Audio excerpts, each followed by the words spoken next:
Last time we finished reading the Sariputta's lofty utterance. Now we're going to continue with the next sutta, the powers and grounds of self-confidence. So if we can't finish today, we might be able to finish the book tomorrow. We left with only a few suttas. Number 9, Sariputta the Tathāgata has these 10 Tathāgata's powers, possessing which he claims the place of the chief of the herd, roars his lion's roar in the assemblies, and sets rolling the wheel of Brahma. What are the 10? Footnote number 60. The 10 Tathāgata's power are powers of knowledge. They are analyzed in detail at Vibhanga. The wheel of Brahma is the wheel of the Dharma.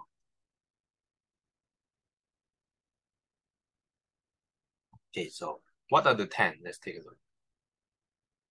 The first one here, the Tathāgata correctly understands the possible as possible and the impossible as impossible. And that is a Tathāgata's power that the Tathāgata has, by virtue of which he claims the place of chief of the herd. Roars his lion's roar in the assemblies and sets rolling the wheel of Brahma. Footnote 61. For details, see Majjhima Nikaya 115, 12 to 19. So this is the first one. Correctly understand the possible as possible and the impossible as impossible. Second, again, the Tathāgata correctly understands the results of actions undertaken, past, future, and present, by way of possibilities and causes. That too is a Tathāgata's power. Footnote 62. P.S. The commentary explains Thana as the realm, circumstances, time, and effort. Factors that can either impede or reinforce the result. The cause, Hetu, is the karma itself.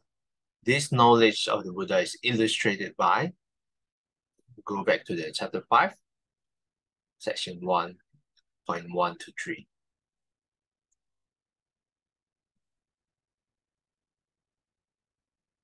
Sister Choi Kwan, would you like to continue? 12.3.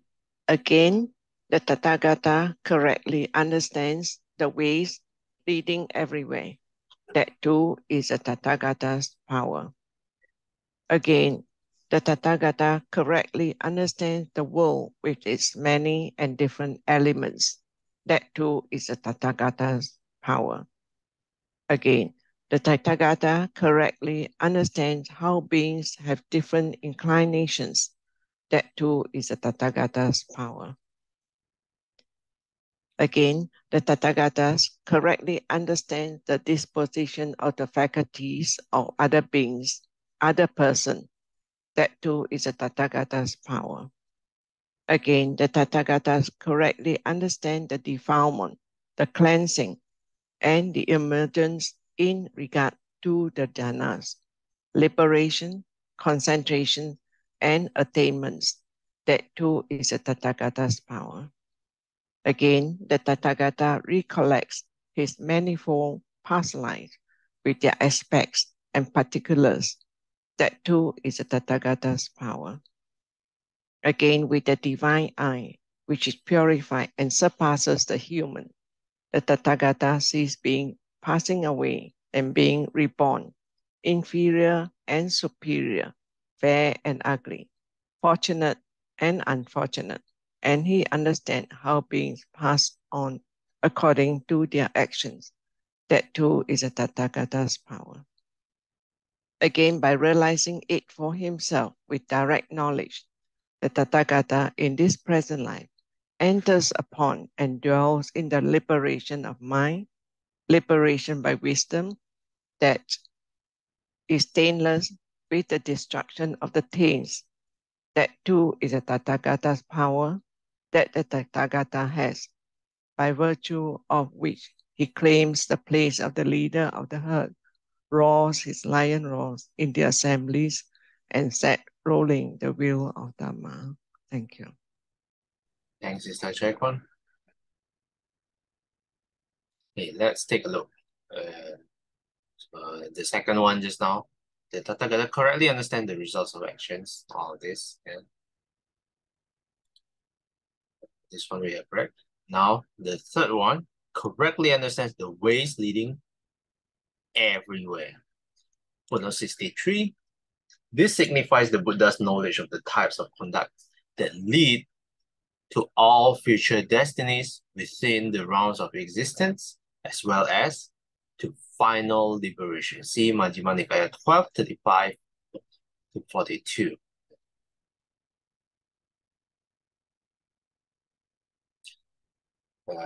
This is the third one. The fourth one correctly understands the world with its many and different elements.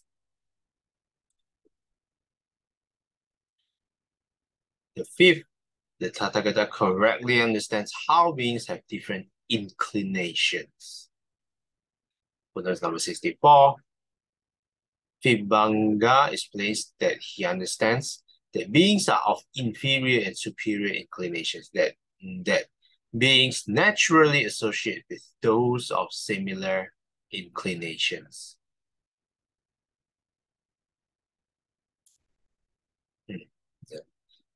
So this is very true.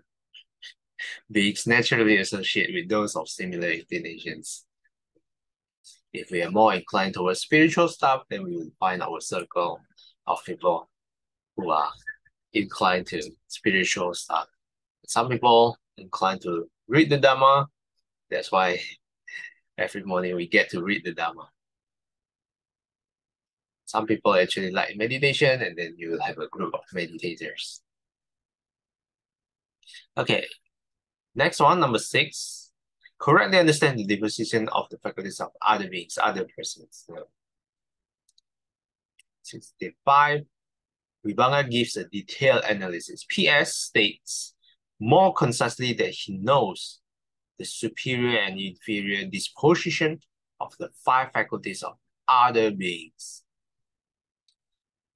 Next one, correctly understands the defilement, cleansing, emergence in regard to the jhanas, liberations, concentrations, and attainments. The defilement sankilesa is a factor causing decline. Cleansing, vodana, is a factor causing excellence. Emergence, bhutana, is both cleansing and rising from an attainment. The 8 emancipations with moksha are at Digha Nikaya 1535, all the references. The 9 attainments, samapatti, are the 4 jhanas, 4 formless attainments, and the cessation of perception and feeling.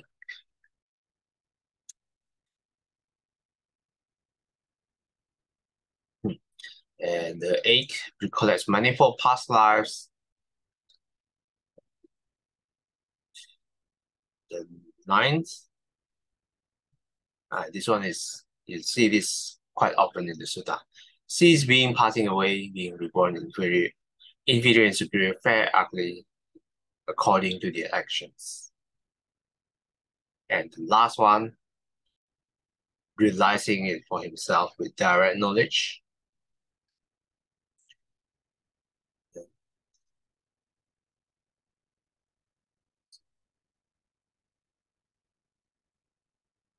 Enters upon and dwells in the liberation of mind, liberation by wisdom, stainless with the destruction of the taints.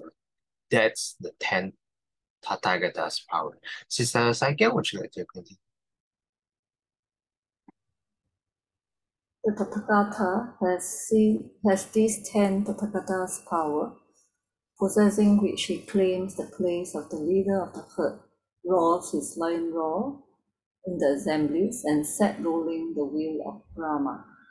Sariputta, the Tathāgata has these 4 grounds of self-confidence, possessing which he claims the place of the leader of the herd, roars his lion's roar in the assemblies, and set rolling the wheel of Brahma. What are the 4? Here, I see no ground on which any ascetic or Brahmin, or Deva, or Mara, or Brahma, or anyone else at all in the world could, in accordance with the Dharma, accuse me thus. While you claim to be perfectly enlightened, you are not perfectly enlightened about these things. And seeing no ground for that, I dwell in safety, fearlessness, and self-confidence. I see no ground on which any ascetic, and so on, or anyone at all, could accuse me thus, while you claim to be one who has destroyed the things. You have not destroyed these things. And seeing no ground for that, I dwell in safety, fearlessness, and self-confidence. And the third one, I see no ground on which any ascetic, and so on, or anyone at all could accuse me thus. Those things called obstructions by you are not able to obstruct one who engages in them. And seeing no ground for that, I dwell in safety, fearlessness, and self-confidence. And the fourth one, I see no ground on which any ascetic, and so on, or anyone at all could accuse me thus. When you teach the Dharma to someone, it does not lead him, when he practices it, to the complete destruction of suffering. And seeing no ground for that, I dwell in safety, fearlessness, and self-confidence. A Tathāgata has these 4 kinds of self-confidence, possessing which he claims the place of the leader of the herd, roars his lion's roar in the assemblies, and sets rolling the wheel of Brahma. From Majjhima Nikaya 12, Mahasiha Nada Sutta. Thank you. Okay, thanks, Sister Saikyang. I think there's one footnote here, 67. 4 grounds of self-confidence. Vesaraja. P.S. says this is a name for the joyful knowledge that arises in him when he reflects upon his absence of timidity in 4 cases. Very quickly, the first one, the first ground, while you claim to be perfectly enlightened, you are not perfectly enlightened about these things, which means no one can say such things to the Buddha. There are no grounds for that. And that's why the Buddha can dwell in safety, fearlessness, and self-confidence. The second one, while you claim to be the one who destroyed the taints, you have not destroyed the taints. No one can accuse the Buddha of this. The third one, those things called obstructions by you are not able to obstruct one who engages in them. And the last one, when you teach the Dhamma to someone, does not lead him, when he practices it, to the complete destruction of suffering. So these are the 4 things that you cannot accuse the Buddha of. With that, we have finished the 10 powers and the 4 grounds of self-confidence. Okay. Sister Aiking, would you like to continue? 5. The manifestation of great light. Monks, as long as the sun and moon have not arisen in the world, for just so long there is no manifestation of great light and radiance, but then blinding darkness prevails, a dense mass of darkness. For just so long day and night are not discerned, the month and fortnight are not discerned. The seasons and the year are not discerned. But, monks, when the sun and moon arise in the world, then there is the manifestation of great light and radiance. Then there is no blinding darkness, no dense mass of darkness. Then day and night are discerned. The month and fortnight are discerned. The seasons and year are discerned. So too, monks, so long as a Tathāgata has not arisen in the world as an Arahant, a perfectly enlightened one, for just so long there is no manifestation of great light and radiance. But then blinding darkness prevails, a dense mass of darkness. For just so long there is no explaining, teaching, proclaiming, establishing, disclosing, analyzing, or elucidating of the Four Noble Truths. But monks, when a Tathāgata arises in the world, an Arahant, a perfectly enlightened one, then there is the manifestation of great light and radiance. Then no blinding darkness prevail, no dense mass of darkness. Then there is the explaining, teaching, proclaiming, establishing, disclosing, analyzing, and elucidating of the Four Noble Truths.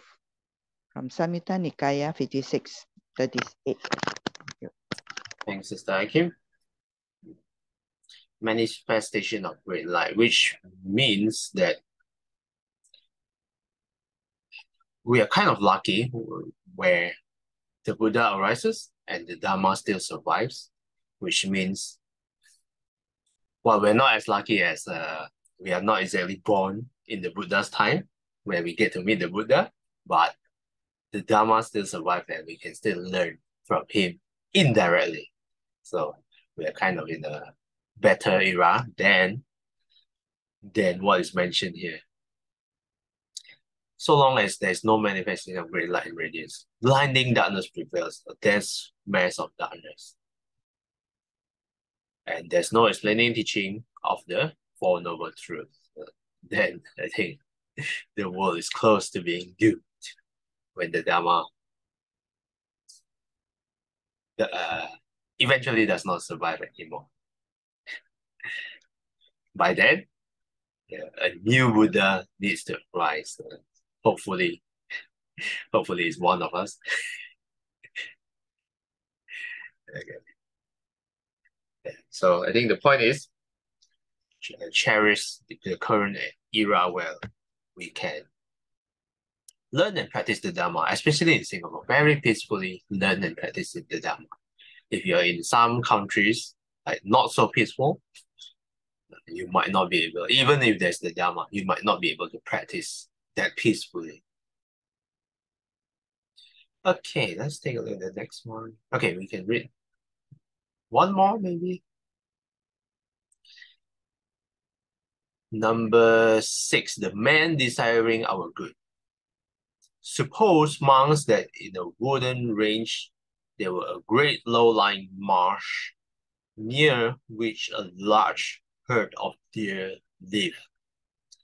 Then a man appeared desiring their ruins, harm, and bondage, and he closed off the safe and good path to be traveled joyfully, and he opened up a false path. And he put out a decoy and set up a dummy so that the large herds of deer might later come upon calamity, disaster, and loss. But another man came desiring their good welfare and protection, and he reopened the safe and good path to be traveled joyfully, and he closed off the false path, and he removed the decoy and destroyed the dummy, so that the large herd of deer might later come to growth, increase, and fulfillment. Monks, I have given this simile in order to convey a meaning. This is the meaning. The great low-lying marsh is a term for sensual pleasures. Let's highlight this.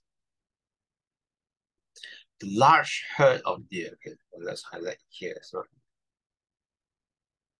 The great low-lying marsh. And then the large herd of deer is a term for beings. Yeah, I highlight this in orange. This one is red. The large herd of deer is in orange. The man desiring the ruin, harm, and bondage is a term for Mara.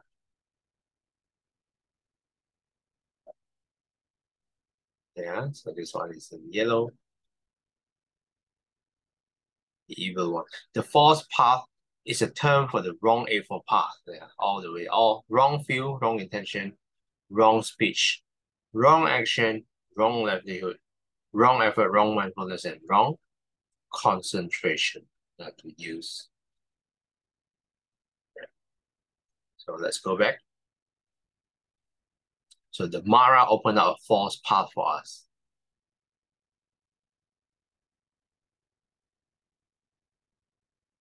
And then there's the decoy. It's a term for delight and lust. The dummy is a term for ignorance. And finally, we get to the man desiring their good welfare and protection. It's a term for the Tathāgata, the Arahant, the perfectly enlightened one, the Buddha himself. The safe and good path to be traveled joyfully is the term for noble eightfold path. There's right view, right intention, right speech, right action, right livelihood, right effort, right mindfulness, and right concentration.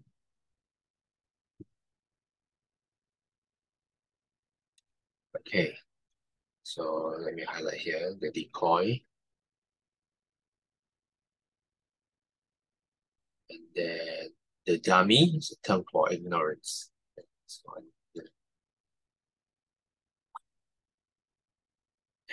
All this one.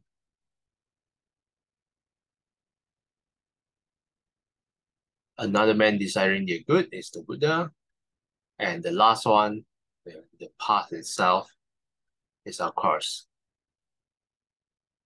the Noble Eightfold Path. This one highlighted in orange. So, monks, the safe and good path to be traveled joyfully has been reopened by me. The wrong path has been closed off, the decoy removed, the dummy destroyed. From Majjhima Nikaya, 19, Dveda Divitaka Sutta. Sadhu, sadhu, sadhu. Actually, let's take a look. 1, 2, 3, 6. Okay, we can continue this tomorrow. The last sutta. 回向，愿消三障诸烦恼，愿得智慧真明了，不愿追障悉消除，世世常行菩萨道。 Till we meet again, may we be guided by the Buddha, Dhamma, and the Sangha. Sadhu, sadhu, sadhu. Have a joyful Wednesday ahead. Thanks, everyone. I'll see you guys next time.